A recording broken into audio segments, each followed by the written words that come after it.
Okay. So welcome everybody to Preparing the Unprepared. This is a podcast that aims to help people in data make smarter career and hiring decisions. Today, I'm going to be joined by James Knupfer, the CEO and founder of CANDIDLY. James is a really impressive guy, MBA in business, over 18 years of experience in global financial services and tech. And on top of that, he's got entrepreneurship running through his veins. And today, I'm going to be looking to learn a little bit more about his latest venture, CANDIDLY. This particular topic is of real interest to me because it kind of crosses over very interestingly into recruitment and kind of the future and how that looks. But without further ado, welcome to the show, James. Thank you. Thanks, Liz. I appreciate being here.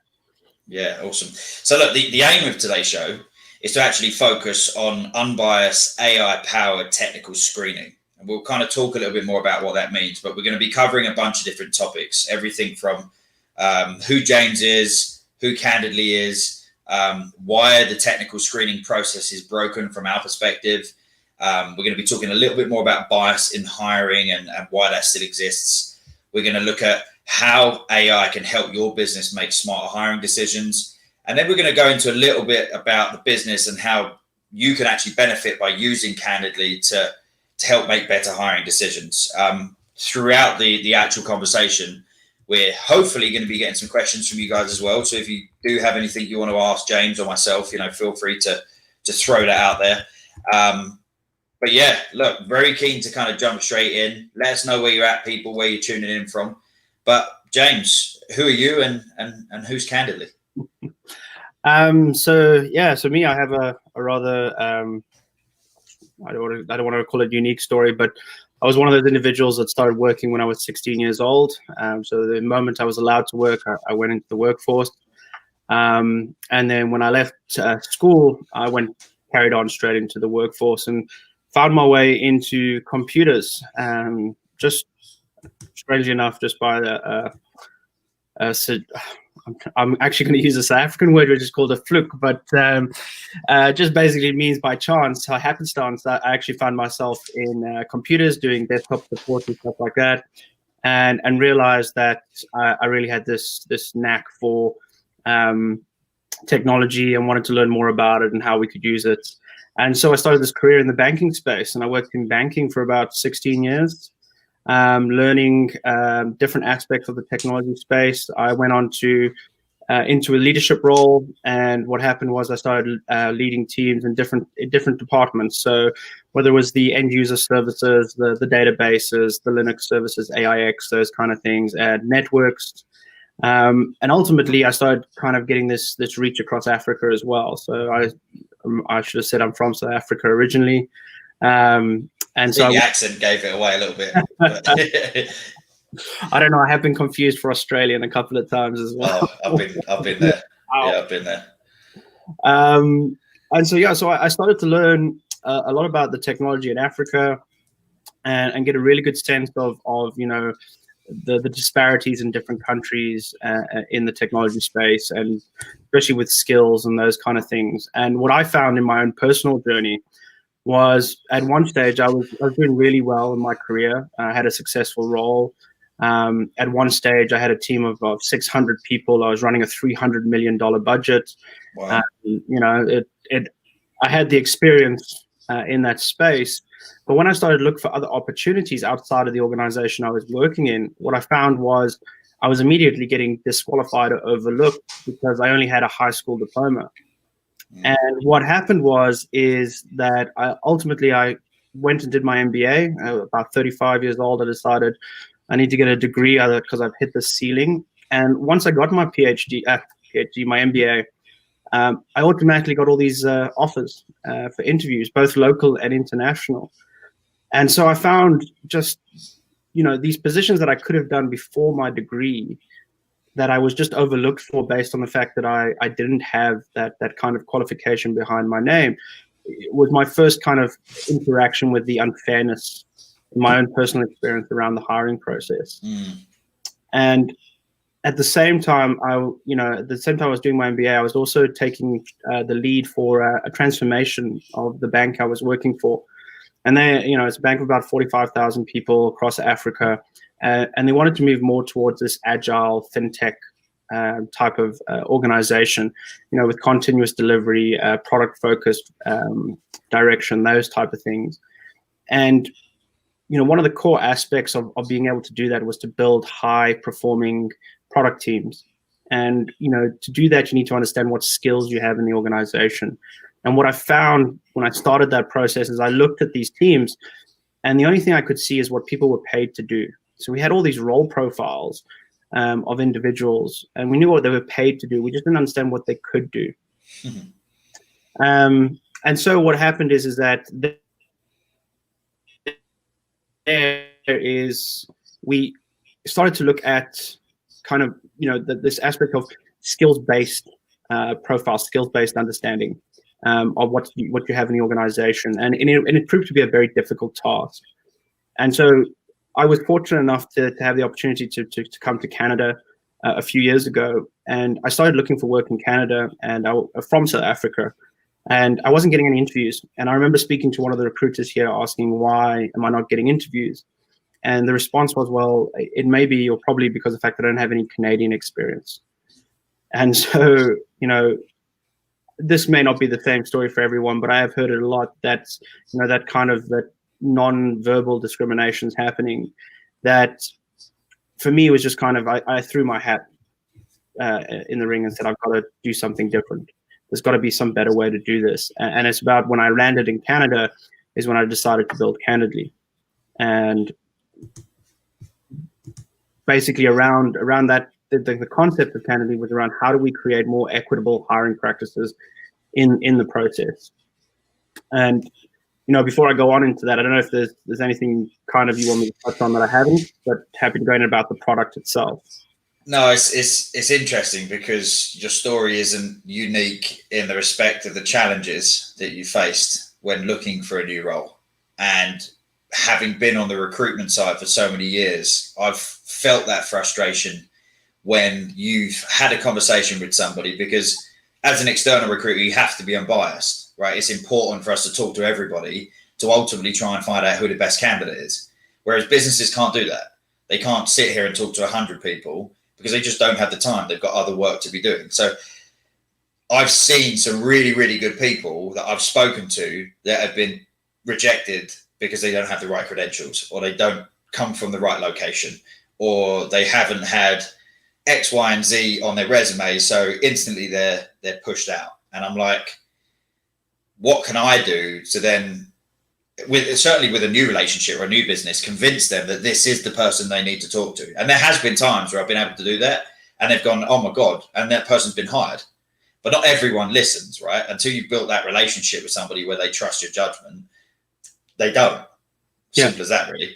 So this is, from an external recruitment perspective, a really interesting tool that you guys are creating. I'm keen to learn a little bit more about it, because stereotypically, a lot of recruiters are afraid that AI might start to make their job obsolete. They might be worried that if AI does come in, what does that mean for me as a recruiter? When actually what you're doing here with your company and your product is not looking to replace that, but to add some real value to identifying talent that might not be represented well on a resume. Yeah, no, that's exactly it. And to your point, when we started this journey and I started looking into the concepts around recruiting, and we focus specifically on software developers because it's something I'm very familiar with. It's an industry I know very well. But just recruitment in general, the concept around the AI aspect of it was, AI is helpful, but I always looked at it as, if recruitment is to be equitable, you have to try and remove as much bias out of the process as possible. Mm-hmm. And the problem I found with AI is that when you configure or program AI, it's not necessarily conscious biases, but it's unconscious biases that come into it. So you're not really getting around that. I think, there's the big Amazon story from a few years ago where, it's something that they tried to get out, but they just couldn't get away from that bias being in their algorithm. And so when I did my research into this and I started to understand, kind of break it down, it came down to one kind of major issue for me is there's no standardization. There's no standardization in job descriptions. There's no standardization in resumes. There's no standardization in the words you use, the keywords, the jargon. And as long as you have these kind of subjective components, whether you're using, in the developer space, is it a full stack developer? Is it a full stack engineer? Is it a software developer? Is it a head of a department, or a lead, or a director, or a VP, or, and you go into different countries, that changes. A VP in Canada is different from what we had as a VP in South Africa, right? Completely different. A VP here is a very senior role, whereas, in South Africa, we had an assistant VP and a VP, and it was more a junior role. I wouldn't say a junior role, but not as senior role. So this lack of standardization became very difficult to create any kind of really non-biased process. Yeah. And so what Candidly tried to do is we wanted to look at how do we make it more objective.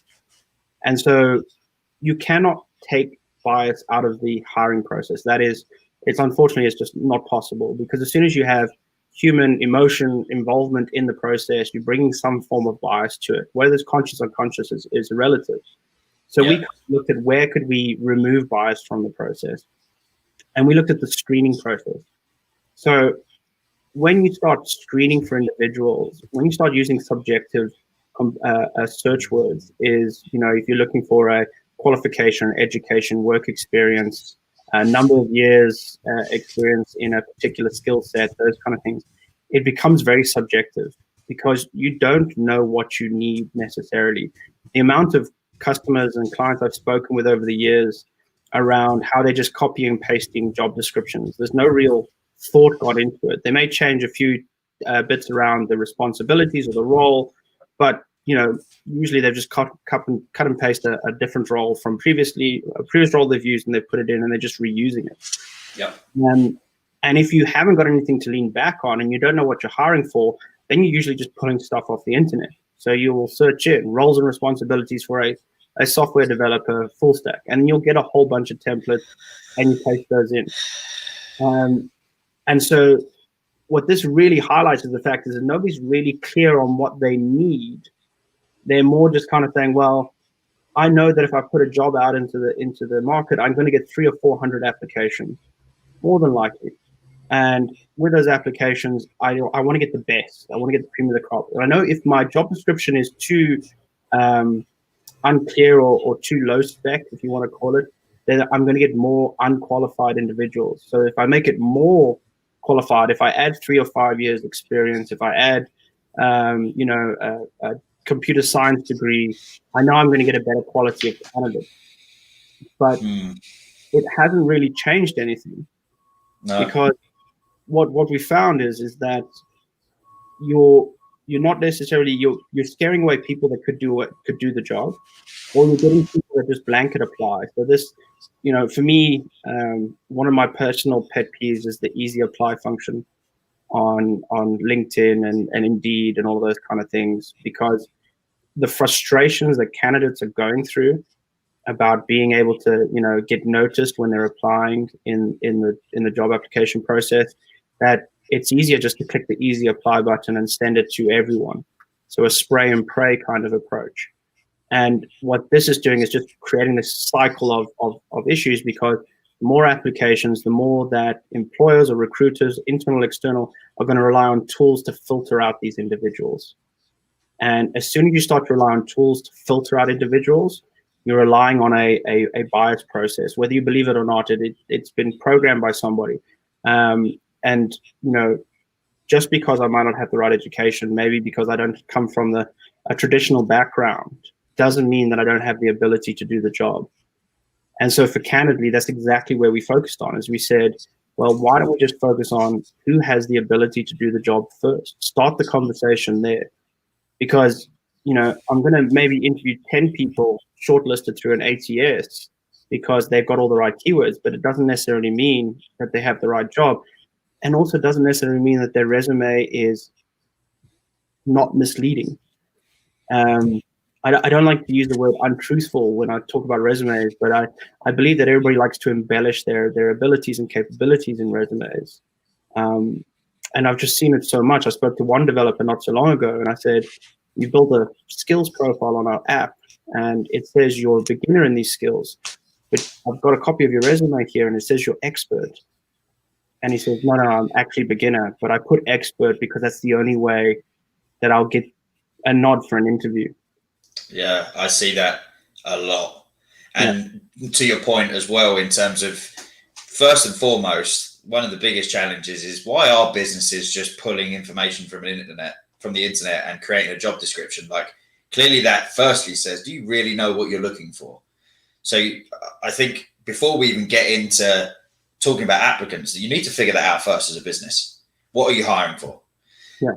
Secondly, by creating this kind of this job description that does have the 3 to 5 years, that does kind of qualify a little bit higher because you're trying to bring in a better quality of candidate, that's also counterproductive, because if you end up with 300 or 400 applicants, not all businesses have the budget to have some form of sorting tool or AI tool that then sifts through then 300 or 400. So someone's sitting there manually looking at 300 resumes. I don't know if you've actually ever done that, James, but that's really boring. I can imagine. And I would say that about resume 20, you're going to start overlooking profiles. So if the qualified candidate was number 21 of 400, like God forbid you were 399, like you don't stand a fair chance. So what I really like about your product is that it focuses on the ability and the skills of the individual over what they're putting in their resume, because I do see that as well. You know, people saying that they're an expert in something, and I see a lot of consistency in resumes as well. Sometimes I'm like, is this the same person? Like, where are they getting this template from? And it does it's just not fair for the people that are actually qualified or you know, capable of doing the role. Yeah, look, and you're absolutely right. I mean, there's this consistency in the resumes that you're seeing.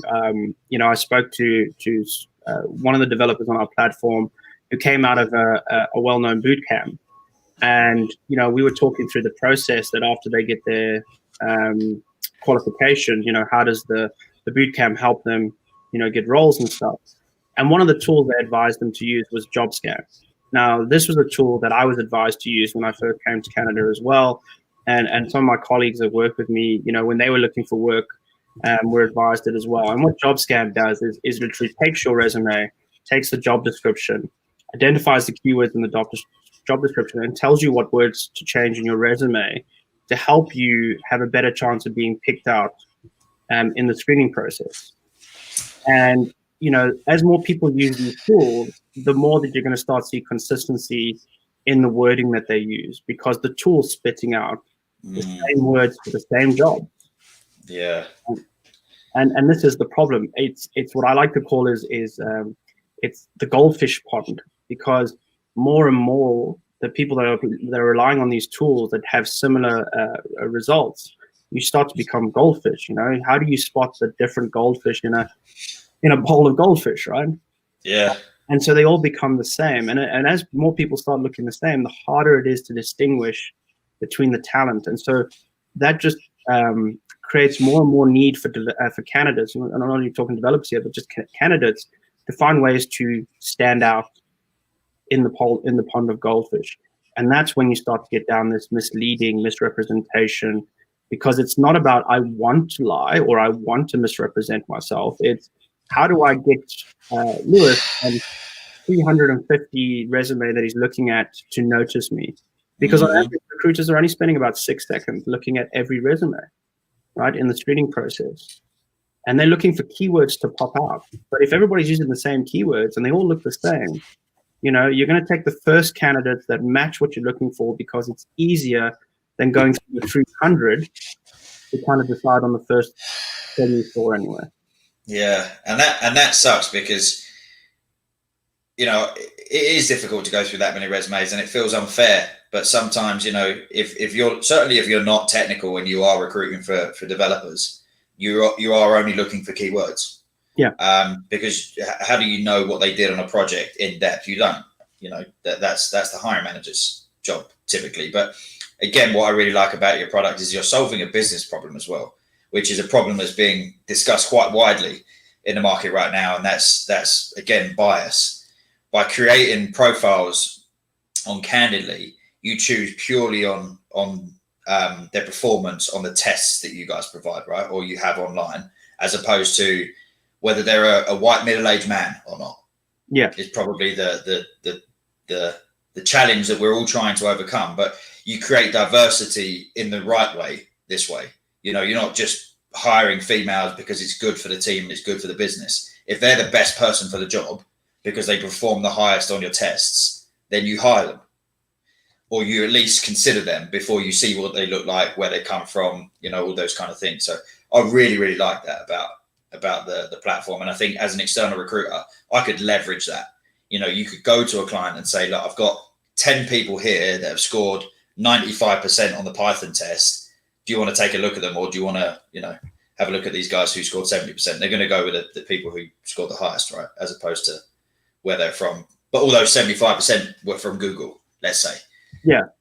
So exactly that. I think, you know, candidly on the objective side, as we looked at programming skills specifically, the other aspect that we kind of did when we put the platform together is we built it for developers first and employers second.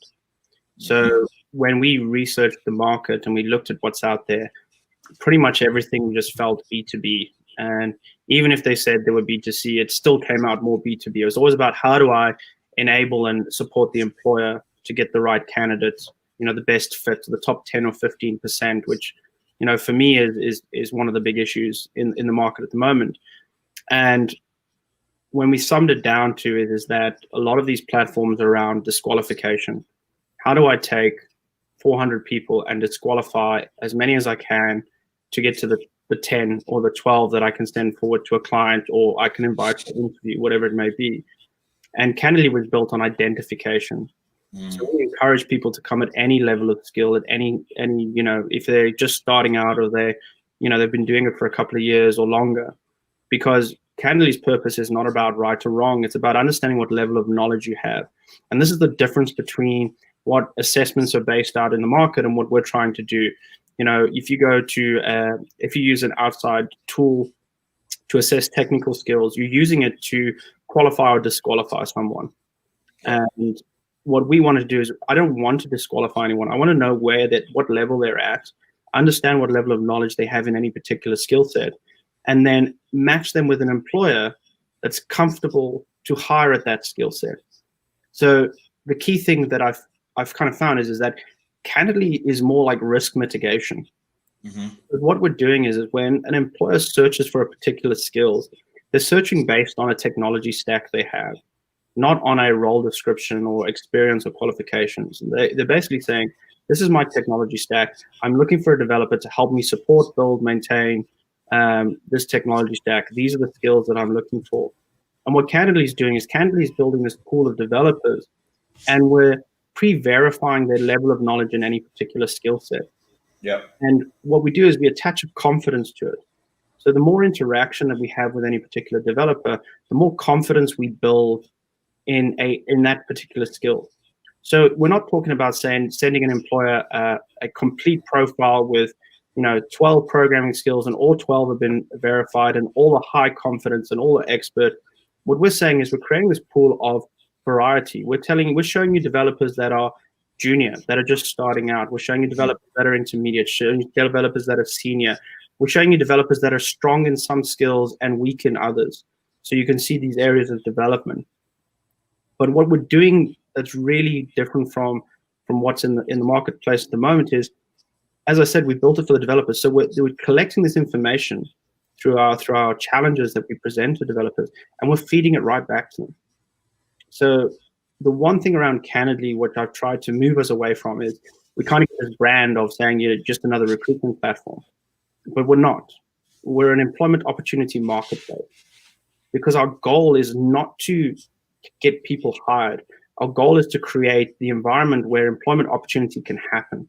And so for developers, you know, as we get more information, we're feeding them back information on how they can improve their skills, you know, where their strengths are, where their gaps are. We're showing them what actually other employers, what employers are searching for on our platform. So, you know, we know exactly these are the skills that are being searched for. Like that. We know developers that are getting invited to interview by employers.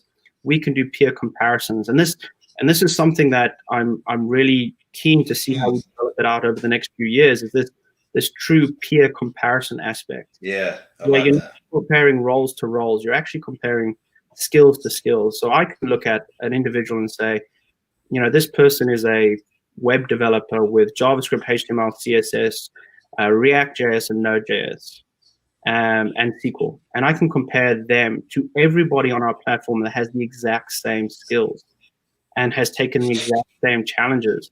And when I'm doing peer comparison, I'm doing apples for apples. And where I want to be in the future with employers, this issue I raised around job descriptions and how do you write them, and 3 to 5 years experience, is to be in a place to say, here's the profile of somebody who was hired by Google. Mm-hmm. Now here's everybody else on my platform that has a similar profile. Here's the profile that you hired last time from my platform. This is their skill set. This is the platform. That's what I was just going to ask, because I was going to say that's great. But if you're also, because I know you're keeping it quite open in terms of you are also saying external recruiters can use this as well. But what an external recruiter probably won't do is say, oh yeah, my client Google hired this person, because then they'll be like, okay, well, you can just compare all the other people that you've got on the platform and send them to Google. But what you might say is, okay, well, you let us know that this person got placed. By the way, here's a whole bunch of other people with similar skill sets, similar tests that they've taken. If you ever do have a similar role come up, it's worth considering these people. Exactly. And that's ultimately the goal, is to create a real, give developers the ability to compare themselves to their peers based on their skills, rather than, I've got a great GitHub account and I've got a great resume and I've got great qualifications and I've got great education, and I've got great work experience. That's all great, but it doesn't mean you're a great developer. It doesn't. You could have just been fortunate enough to afford to go to a great school and, had a contact with a great company. But what I come from South Africa, what I learned in my work there is I worked with teams all across Africa and internationally.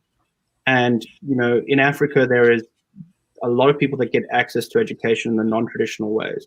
Mm-hmm. The infrastructure is not there. It's different for every country. So what I learned from that experience is that where skills come from can be where you least expect it. And what I kind of feel personally right now is everybody's trying to tap into this existing talent pool with all the people that can identify as, I can place them. Software developers, if you've got a really good software developer, it shouldn't take you long to place them. They're always in the market, but a really great software developer with a great qualifications, degree, great work experience, those type of things, they don't need a recruiter. They don't need people like us, because they're probably getting approached all the time. But when you start looking at, the year-on-year growth of computer science degrees coming out, is about 1.4% year-on-year. And then you look at what's coming out of boot camps, the 12 to 16 and 9-week courses, they're growing, I think, around 12% year-on-year. And so there's more people coming out of these boot camps, these non-traditional background, and to support the supply that's needed, you're going to need to start looking in the pools that are not existing, but the untapped talent pools, as well as areas you didn't even think you would look at previously. The self-taught individuals. We had a great developer on our platform, and he was self-taught. And when I spoke to him, one of the things he struggled with was getting an interview because he was self-taught. But he's got a job. He got an interview, he got a job, but he was really good. He was a really great skill. He invested a lot of time in his profile. He invested a lot of time in his LinkedIn profile, try and get his name out there, and didn't have an education. But now, somebody gave him opportunity, he got a job, and he's doing really well at it. There's something to be said for that as well, isn't there? Because I will say, having worked the data space for some time, that there is an element of pedigree around, what school you went to, what companies you work for. And it's actually quite common to see, let's just say, someone who went to Harvard looking for people who also went to Harvard. Yeah. And that does happen. But there's something to be said for those people who get given a chance, who get given an opportunity, and how much they value that opportunity, the motivation they bring to the table, the passion they bring because you've given them that chance, their eagerness to learn. So they're not coming in already on a pedestal. They have to earn their place, which means they're going to work hard for you guys, and they're probably the ones that you're going to see grow the fastest. Yeah. So by eliminating that bias around, you know, where have they worked, who have they worked for, what school did they go to, and just focusing purely on skill is brilliant. And I just, again, I'm almost endorsing this because it's the first time I've heard about something you can include into a recruitment process or a hiring process that isn't going to make my job obsolete. Yeah. And that's exactly it. I think this aspect of recruiting, to say that technology is going to replace it, is kind of, it's I think it's a bit misplaced, because there's an aspect of recruiting that you cannot convert to AI. It's, you know, the feeling you get for somebody when you first sit down with them and have that conversation. And for me, you're never going to be able to replace that. What we're trying to do with technology, and especially what we're trying to do with Candidly, is, like I said, it's about creating employment opportunity. How do we create the opportunities that have the highest probability of success for both sides? You know, for the person looking for a job and the person looking for somebody for a job. And having that aspect, we can use technology to increase that probability. But like I said to, you know, so the developers we work with, is once you get that interview, you know, then you're in the interview. What we're trying to do at Candidly is give them the support structure, the community that will help them prepare for that first interview, you know, prepare for the questions they're going to be asked. Maybe it's a whiteboard. Eventually, how do they prepare for that? And we can advise and guide them on that. But, you know, the recruiter sitting on the other side of the table will get the feeling of whether this person is the right fit or the right person for this company, or, you know, maybe they're not where they need to be. You can't do that with a computer. I think it also leverages everybody's skills properly, because I reckon I could count on one hand the amount of recruiters I know who really truly understand the technical aspects of someone's profile. Yeah. So what you allow us to do is focus on the cultural and the personable elements of someone's profile. Get to know whether they'd be a good cultural fit, whether they get on with a team, learn a little bit more about their career development plans for themselves, how that incorporates within the business needs and expectations. So we can concentrate much more on what we know and say, oh, by the way, no, their skills are already vetted. Like, here's the proof. Yeah. So if you were a developer, is there more incentive to keep taking tests and keep upskilling, or at least, you know, keep using the Candidly platform? Oh yeah, no. So again, back to, you know, we built it for the developer, and the thing with developers in particular is they're always learning. They're always learning new skills, they're always developing new skills, and that's what Candidly is the more you interact and the more you add your skills to your profile, the more that we create opportunity for you. So when we did our research in the beginning, we looked at, it was about 36% of developers are always actively looking for work in the job market, but more than 70% are open to new opportunities. Yeah. And what Candidly does is by having an anonymous profile. So the one thing that I think we haven't made clear yet is that when an employer invites a developer to apply for a position, that developer is anonymous, has no personal identifiers. It's based on their skills. And only once that developer accepts the invite to apply for an opportunity do we release the personal information. And so what that does is you know, helps a lot of the bias process and those kind of things. But also, developers can stay on our platform, continue building their profile as they grow. And as opportunities come available, when the employers search our platform for a particular set of skills, those developers can become visible to those employers. And those employers, if they like their profile, they can reach out. And the developer can accept or decline that invitation with the confidence that that employer doesn't know who they are. So, you know, even if it's their own company reaching out to them, that employer will still not know who they are. And so it allows developers to grow their career through Candidly, because we're not, as you're building a profile, we're giving you feedback, we're giving you information. You know, ultimately where we're going to be is giving you career advice. We can tell you about new technologies coming into the market, or new skill sets, you know, new languages, new frameworks, and identify people that have the highest propensity to adopt those frameworks. And notify them, say, hey, here's a great career choice. Oh, by the way, we have 30 employers on our platform looking for that particular skill set. Increase your employment opportunity by 40%. It's almost like the Netflix recommendation system. We've got a pool of people that have watched X, Y, and Z films. We think you're going to like these films. Alternatively, you might want to have a look at these ones as well because they're similar. Yeah. Yeah, I like that a lot. I'm keen to. So is the platform live? Is it up and running yet? Yeah. So we launched the platform in July of this year. Okay. At this moment, we're kind of going through a massive not massive process, but a process of product market fit. We're working out some tweaks. Building a two-sided marketplace is not the easiest thing to do. What does that mean, James? So a two-sided marketplace is where we're catering to both sides of the market. So employers, recruiters, and developers. Mm-hmm. So, with developers, we've really got down to a point of saying, what are we addressing?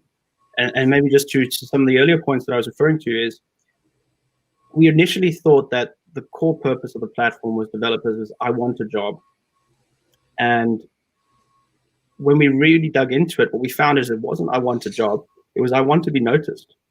Mm-hmm. And when we did some research and some surveys, we found that developers, when we said to them, we gave them a choice. We said, would you want more interviews, or would you want to know why you're not getting accepted or invited to interviews? And the response was overwhelming to say, I would like to know why I didn't get invited to interviews. Feedback, if only we could get more of it. Exactly. And that's kind of what we figured. And so everything in Candidly is about feedback. Everything in Candidly was built around giving you the tools and the information you need to create opportunity for yourself. On the other side, you've got to build something for the customer, and it's a different proposition. It's not about I want to get noticed. For the customer, for the employer, the recruiter, it's something a bit more. And I'm not going to lie to you and say we figured it out right yet. It's weird because Candidly, it reduces time, it reduces cost, it does all the nice things that you think everybody wants to have in their job. But for every employer, it's a bit different. When you talk to the bigger employers, cost is not really an option. It's not about money. It's about value of my time. When you get to the smaller companies, it is about cost. But it's also about time, because I'm a small company. I don't have time to interview and screen and all that type of stuff, or pay for an external recruiter to find somebody for me. So for us, building this two-sided marketplace is we've got to kind of figure out with our customer side, our employer side, is how do we cater for each one of those needs in a particular way. I think there's probably a level of consistency around like making a bad hire. No one wants to do that. And a bad hire is because the initial part of your process, if I'm being honest, you got wrong as a business. You had the wrong set of expectations. You didn't really understand what you needed. You had the wrong person interviewing that particular candidate. No one wants to make a bad hire, and especially not in tech, because it's really expensive. So even if you factor out the cost of external recruitment, that actually lowers the risk of you making a bad hire. But then bringing something like this in that lowers it even more. I'm intrigued to see what you come up in terms of like your value pitch and prop for us and for businesses, because I genuinely believe this is a really good idea. Otherwise, I certainly wouldn't be entertaining this conversation if you were like the anti-crust of recruitment.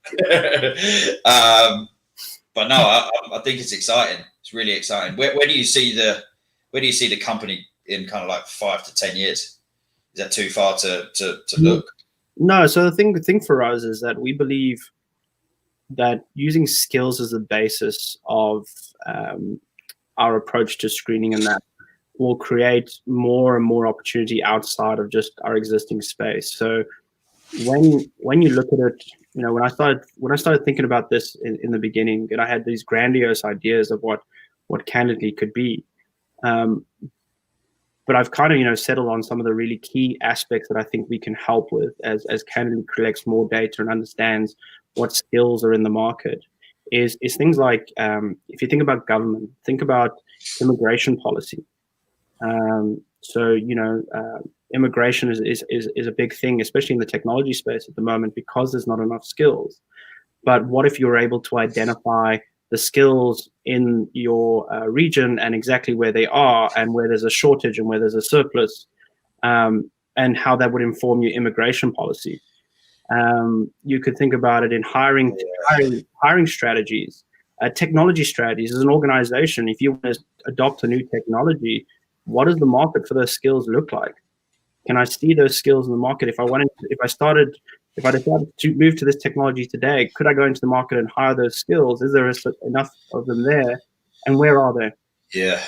And if they're not, who has the skills that will have the highest propensity to adopt this new technology that I'm going to use? And this is a great thing around looking at skills, is that a role profile, a job description it's static. You put in, these are the skills I'm looking for. But when you really understand an individual's skills, you just understand what they have. You can understand what they can do. So what we found is that developers that take skill challenges on our platform, they may not have selected a particular skill as one they have, but we can identify from the responses in other challenges that they understand the logic behind another skill. So we what we call is skills clustering. We can start to look at individuals that have a high propensity to adopt a new skill, or an individual that has a skill that they didn't select on their profile, but when it comes up in a search, we can now make sure that person is seen, and we can identify that individual as being a person suitable for that opportunity, even though he hasn't selected all these skills. And so from a learning perspective, you can start identifying where the individuals that have the highest propensity to learn a new skill, or have the skills needed to adopt a new skill quite easily, and target them with scholarships, target them with advertisements, target them with the right things to move them in that right direction. Talk to them about, adopt this new skill, which you should find easy, and create 50% more opportunities in the market for yourself than you had before that. Yeah. That's the power of what I believe Candidly to be in the next 5 years. It's another interesting point, because generally speaking, people in tech are just really, really bad at selling themselves. So you kind of do that for them. You're identifying things that they didn't see, or they didn't know they was as good at, or they didn't think were as important, and then increasing that chance of exposure. Yeah. And they really don't have to do much to get that. So let's say I was a candidate, software developer, Python. I want to show off my skills. If I came onto your platform, how long is that going to be? Like, what kind of test do I have to take? How long do I have to invest into building that profile? Well, this is the beauty part of what we've done. So the benchmark for every customer, every recruiter is different. Mm-hmm. So what we found is that, a developer can come on and build their profile. They can select the skills. You may have 10 skills. It's not something you're going to build overnight.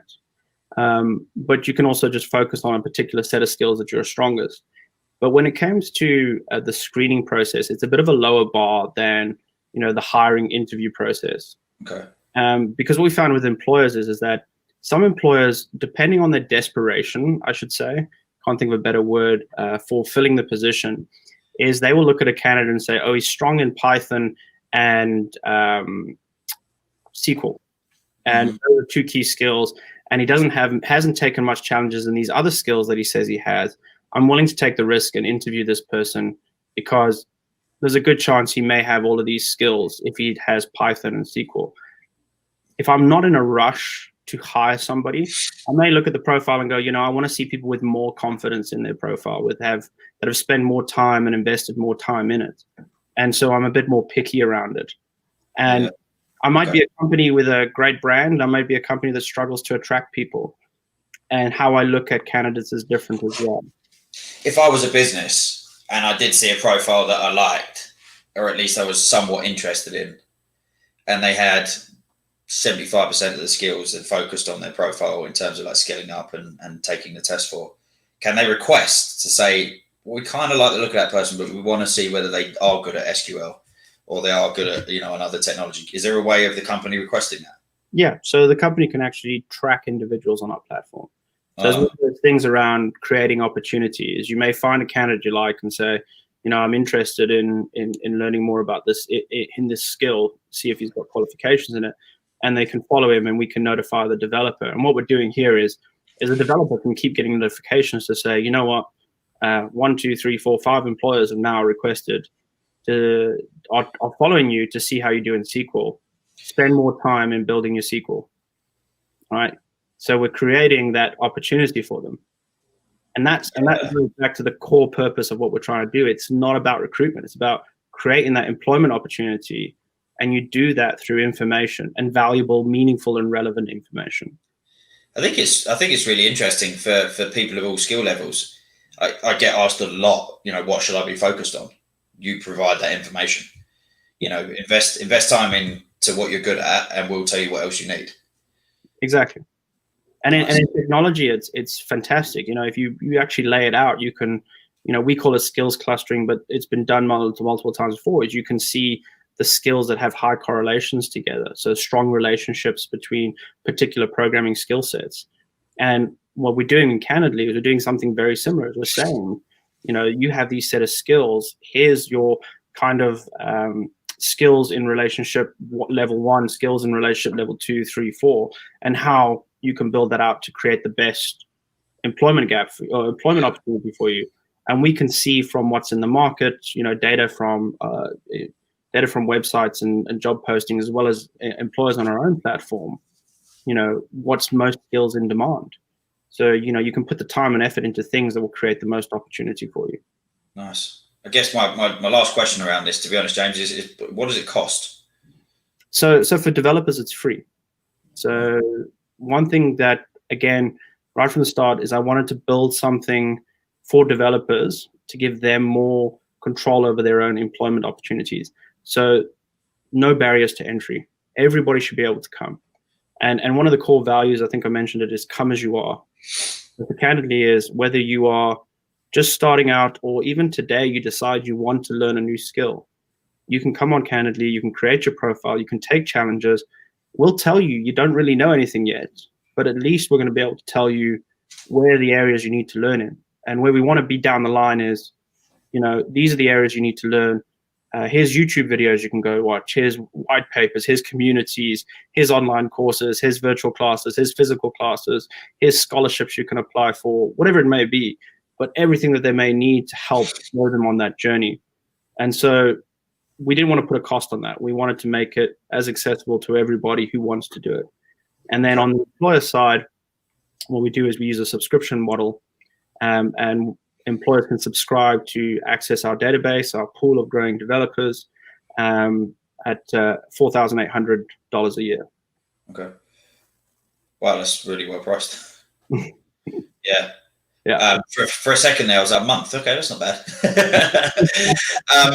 So because I was gonna say then, okay, what incentive is there for the employers to just use it, get what they need, and then not keep the service? But at that price, it's like, well, it's worth having and just keeping it running.